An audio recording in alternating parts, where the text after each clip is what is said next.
에스겔 6장. 하나님께서 우상 숭배를 심판하시다. 그때 하나님의 말씀이 내게 임했다. 사람의 아들아, 이제 몸을 돌려 이스라엘의 산들을 마주보고 그것들에게 내릴 심판을 전하여라. 이스라엘의 산들아, 주 하나님의 메시지를 들어라. 주 하나님께서 산과 언덕에게, 계곡과 골짜기에게 말씀하신다. 나는 너희가 신성하게 여기는 산당을 없애버릴 것이다. 너희의 제단을 허물고 태양신 기둥들을 무너뜨리며 우상들에게 절하는 너희 백성을 죽일 것이다. 내가 이스라엘 백성의 시체를 너희 우상들 앞에 쌓아놓고 그 뼈를 산당 주변에 흩뿌릴 것이다. 너희가 살았던 모든 곳과 성읍들이 폐허가 될 것이며 이방 산당들이 파괴될 것이다. 제단들이 부서지고 우상들이 박살나며 맞춤 제작된 태양신 기둥들이 모두 무너지고 시체들이 사방에 널브러질 것이다. 그제야 너희는 내가 하나님인 줄 알게 될 것이다. 그러나 나는 소수의 사람들을 살려 여러 이방 땅과 민족들 가운데 흩어져 살게 할 것이다. 그들은 전쟁포로로 잡혀간 낯선 나라에서 나를 기억할 것이다. 그들은 자신들의 반역과 탐욕스런 욕망을 쫓아서 행한 우상숭배에 내가 얼마나 몸서리쳤는지 깨닫게 될 것이다.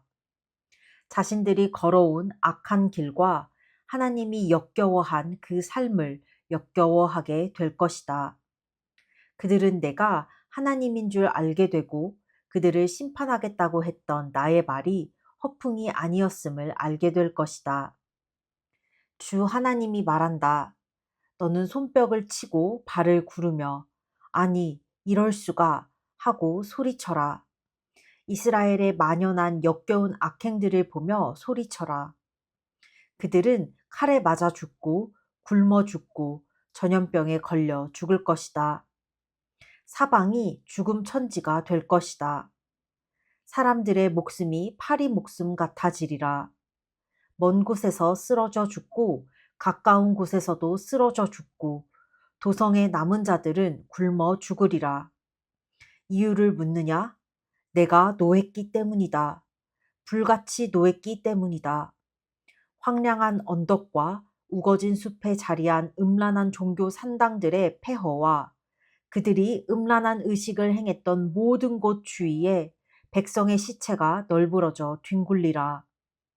그들은 그 광경을 보고 그제야 내가 하나님인 줄 알게 될 것이다. 내가 그들을 내 손으로 짓누르고 그들의 땅을 황폐하게 만들 것이다. 광야, 이 끝에서 리블라에 이르는 지역 전부를 황무지로 바꿔 놓을 것이다.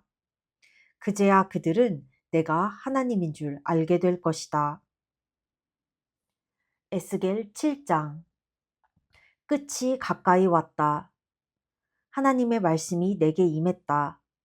너 사람의 아들아, 주 하나님이 이스라엘 땅에 대해 주는 메시지다. 끝이다. 모두 끝장이다. 다 끝났다. 너희는 이제 끝이다. 내가 너희를 향해 진노를 발했다. 너희가 살아온 길에 대해 유죄 선고를 내렸다. 너희가 저지른 역겨운 행위들의 대가를 치르게 하겠다. 너희를 봐주지도 않으며 너희를 동정하지도 않을 것이다. 너희가 살아온 길의 대가를 치르게 할 것이다. 너희가 저지른 역겨운 행위들이 내 뒤통수를 칠 것이다.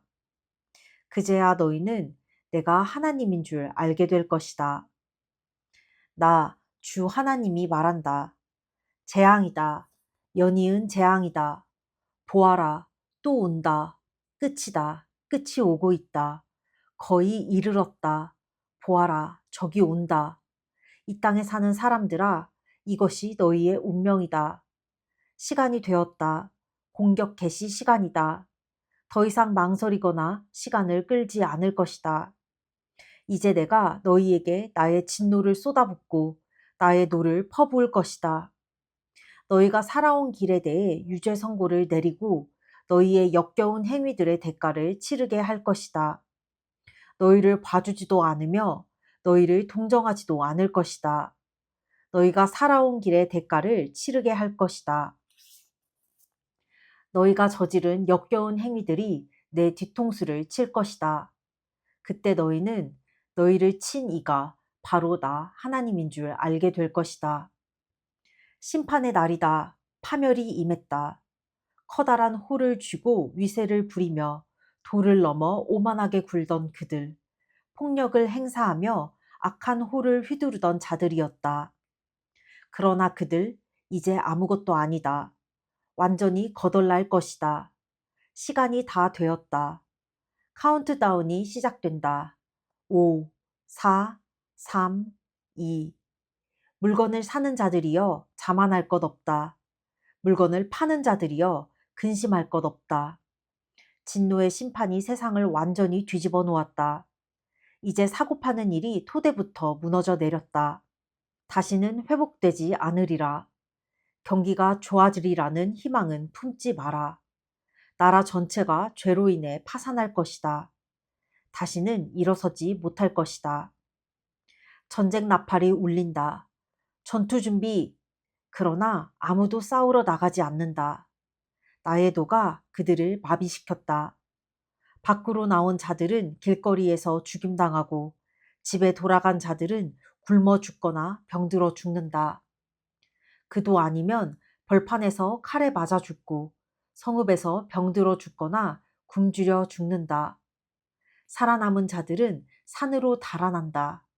골짜기에 숨어 비둘기처럼 구슬피 운다. 각자 자신의 죄를 생각하며 슬피 운다. 모두 손에 맥이 풀리고 무릎에 힘이 빠진다. 거친 베옷을 걸친 그들, 머리를 완전히 밀고 수치심으로 얼굴을 들지 못한 채 머리만 굴리는 초라하고 비참한 신세다. 그들, 자기 돈을 시궁창에 갖다 버린다. 어렵사리 벌어들인 현금이 오물 같은 악취를 풍긴다. 심판의 날 그들의 돈으로 아무것도 살 수 없음을 깨닫는다. 그들은 돈에 걸려 넘어져 죄의 나락으로 떨어졌다. 보석을 주렁주렁 걸치고 으스대던 그들, 화려한 장신구로 천박한 우상을 꾸미던 그들, 내가 그 역겨운 우상들을 악취나는 오물로 만들 것이다. 그 신성한 오물들을 내다 버릴 것이다. 이방인들이 그것을 거저 주워갈 것이요. 불경한 자들이 거기에 침을 뱉고 농담을 짓거릴 것이다. 난폭한 이방인들이 난입하여 나의 소중한 성전과 백성을 유린하고 더럽힐 때, 도성의 범죄와 폭력이 들끓고 피비린내 나는 학살이 벌어질 때, 나는 내 얼굴을 돌려 모른 채 할 것이다. 인간 쓰레기들이 쳐들어와 내 백성의 집을 차지하게 할 것이다. 지체 높고 권세 있는 자들이 자랑과 오만을 멈추게 하고 그들의 신성한 장소에 신성한 것이 하나도 남지 않게 만들 것이다. 재앙이 내려온다. 그들은 평화를 찾지만 평화는 종적을 감추었다. 재난이 꼬리에 꼬리를 물고 들이닥치고 흉흉한 소문이 연이어 들려온다. 대체 무슨 영문인지 말해줄 예언자를 찾지만 사태를 파악하는 자 아무도 없다. 제사장도 짐작조차 하지 못한다. 장로들이 할 말을 모른다. 왕은 절망 가운데 고개를 떨어뜨리고 제후는 망연자실 넋을 잃는다. 백성들은 사지가 굳는다. 공포에 사로잡혀 꼼짝도 하지 못한다. 내가 그들의 실체를 드러내고 그들 식대로 심판하리라. 그들은 내가 하나님인 줄 알게 될 것이다. 에스겔 8장. 예루살렘의 우상숭배. 여섯째 해 여섯째 달 5일에 내가 집에서 유다 지도자들과 모임을 가지며 앉아 있는데 나의 주 하나님의 손이 나를 사로잡는 일이 일어났다. 나는 보았고 보고서 몹시 놀랐다. 내가 본 것은 사람처럼 보이는 형상이었다. 허리 아래는 불 같고 허리 위는 광채 나는 청동 같았다. 그분이 손처럼 보이는 것을 내미셔서 내 머리카락을 움켜쥐셨다. 하나님께서 환상을 보여주시는 중에 하나님의 영이 나를 공중으로 높이 들어올려 예루살렘 성전 안뜰 북문 입구로 옮기셨다. 하나님을 몹시 노하게 한 음란한 여신상이 세워져 있는 곳이었다. 내 바로 앞에 이스라엘의 하나님의 영광이 있었다. 전에 들에 나가서 보았던 환상과 똑같았다. 그분이 내게 말씀하셨다. 사람의 아들아, 북쪽을 보아라. 북쪽을 보니 바로 북문 입구 쪽으로 하나님을 몹시 노하게 한 음란한 여신 아세라의 제단이 모습을 드러냈다. 그분이 또 말씀하셨다. 사람의 아들아, 그들이 지금 무엇을 하고 있는지 보이느냐? 입에 담기조차 역겨운 짓을 그것도 바로 이곳 성전에서 저지르고 있다. 이것만으로도 나는 여기 내 성전에 도저히 머물 수가 없다. 그러나 너는 더 심한 것을 보게 될 것이다. 그분이 나를 성전 뜰로 들어가는 문으로 데려가셨다. 내가 보니 벽에 갈라지는 구멍이 있었다. 그분이 말씀하셨다. 사람의 아들아, 그 벽을 파서 뚫어라. 내가 벽을 파서 뚫으니 어떤 분이 나타났다. 그분이 말씀하셨다. 이제 그 문으로 들어가서 그들이 벌이는 역겨운 짓을 한번 보아라. 내가 들어가서 보니 사방의 벽이 온갖 파충류와 짐승, 괴물 그림으로 도배가 되어 있었다. 나는 내 눈을 의심했다. 그것은 이스라엘이 숭배하는 이집트 신들의 그림이었다. 그 방 가운데 이스라엘 지도자 70명이 모여 있었는데 그 한가운데 사반의 아들 야하사냐가 서 있었다. 저마다 손에 든 향로에서 향의 연기가 구름처럼 올라가고 있었다. 그분이 말씀하셨다. 사람의 아들아, 장로들이 이 어두운 방, 자기가 좋아하는 신의 그림 앞에 서서 무슨 짓을 하고 있는지 보이느냐? 그들은 이렇게 중얼거린다. 하나님은 우리를 보시지 않는다. 하나님께서 이 나라를 버리셨다. 그분이 또 말씀하셨다. 너는 더 심한 것을 보게 될 것이다. 그분이 나를 하나님의 성전 북문 입구로 데려가셨다. 그곳에는 여인들이 앉아서 바빌론 다산의 신 담무스를 위해 슬피 울고 있었다. 그분이 말씀하셨다. 사람의 아들아, 볼 만큼 보았다고 생각하느냐? 아니다. 너는 더 심한 것을 보게 될 것이다. 마지막으로 그분이 나를 하나님의 성전 안뜰로 데려가셨다. 거기 현관과 제단 사이에 25명 가량의 사람들이 모여 있었다. 그들은 하나님의 성전을 등지고 서 있었다. 동쪽을 바라보고 태양에게 절하며 경배하고 있었다. 그분이 말씀하셨다. 사람의 아들아, 잘 보았느냐? 유다는 입에 담기조차 역겨운 이런 짓을 벌이고 있다. 이것으로도 모자라 나라를 폭력으로 가득 채우고 거기에 더해 온갖 역겨운 짓으로 나의 진노를 더하게 한다. 그렇다. 그들이 불러들인 하나님의 진노가 이제 그들에게 쏟아졌다. 그들이 아무리 소리를 질러대도 나는 듣지 않을 것이다. 에스겔 9장. 예루살렘을 향해 진노를 쏟으시다. 그때 나는 그분이 큰 소리로 외치는 소리를 들었다. 사형 집행인들아, 오너라. 너희 살인병기들을 들고 오너라. 그러자 6사람이 북쪽으로 향하는 윗문 길로 내려왔는데 각자 자신의 살인병기를 들고 있었다. 그들 사이로 모시옷을 입은 한 사람이 있었는데 어깨에 필목통을 메고 있었다. 그들이 들어와 청동제단 옆에 섰다. 이스라엘의 하나님의 영광이 그때까지 머물던 그룹 천사들 위로 떠올라 성전 문지방으로 자리를 옮겨갔다. 그분이 모시옷을 입고 필목통을 맨 사람을 부르셨다. 예루살렘의 거리를 돌아다니면서 그곳에서 일어나는 역겨운 짓들 때문에 괴로워하는 모든 사람의 이마에 표를 해놓아라. 나는 그분이 사형 집행인들에게 연이어 하시는 말씀을 들었다. 너희는 저 사람의 뒤를 따라 도성을 다니면서 죽여라. 누구도 불쌍히 여기거나 가엾게 여기지 마라. 노인과 여자들도 죽이고 젊은이들도 죽이고 엄마와 아이들도 죽여라. 그러나 이마에 표가 있는 사람은 손대서는 안 된다. 내 성전에서부터 일을 시작하여라. 그들은 성전 앞에 있는 지도자들부터 죽이기 시작했다.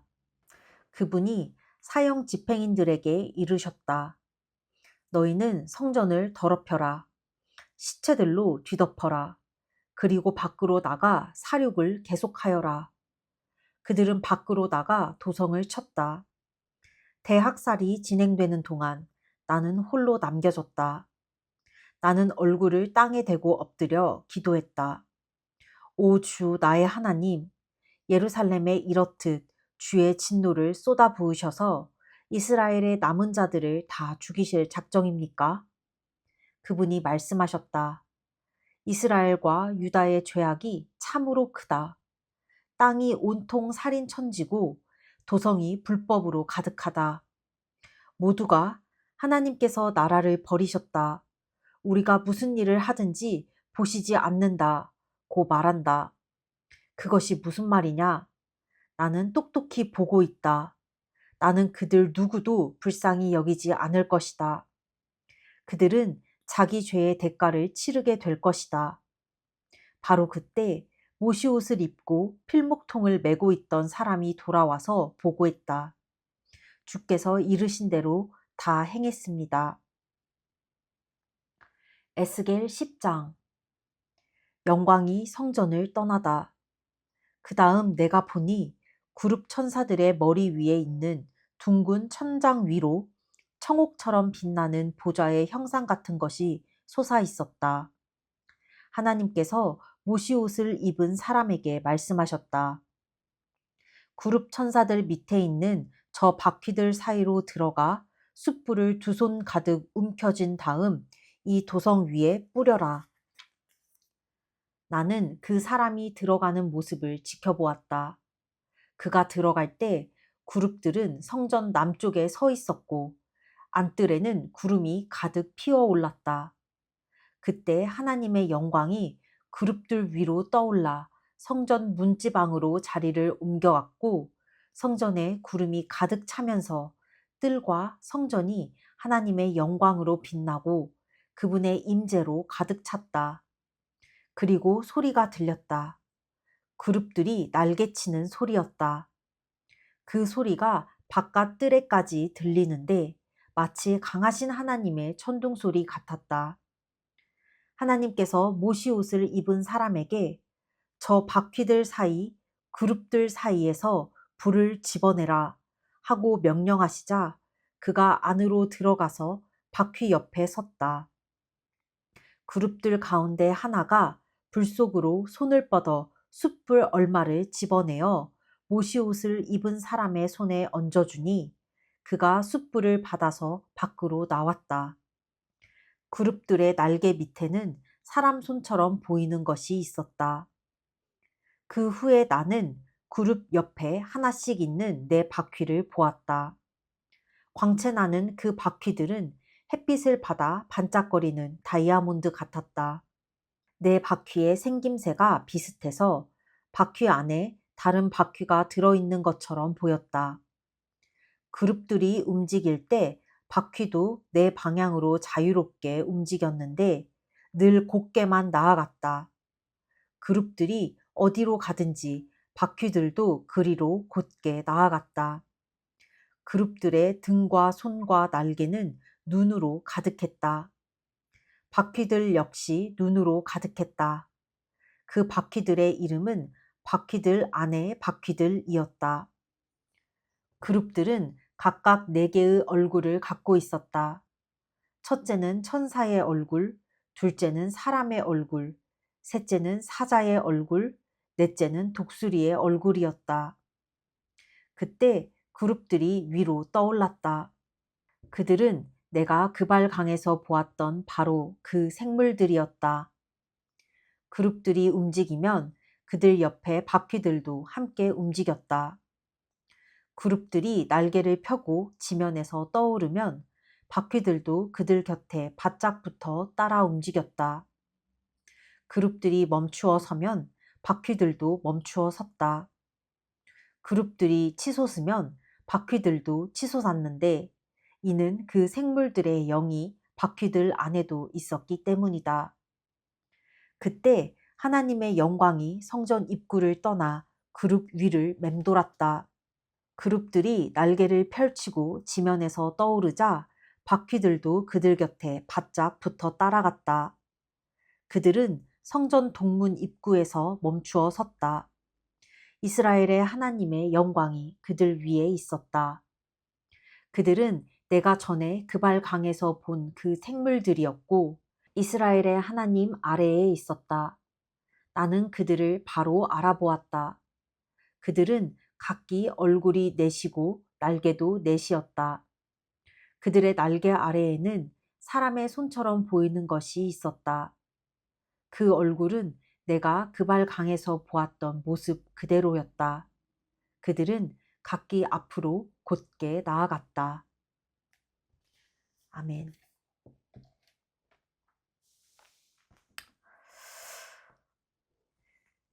이스라엘이 멸망할 때 그 모습을 또 에스겔이 환상으로 보는데 특히 오늘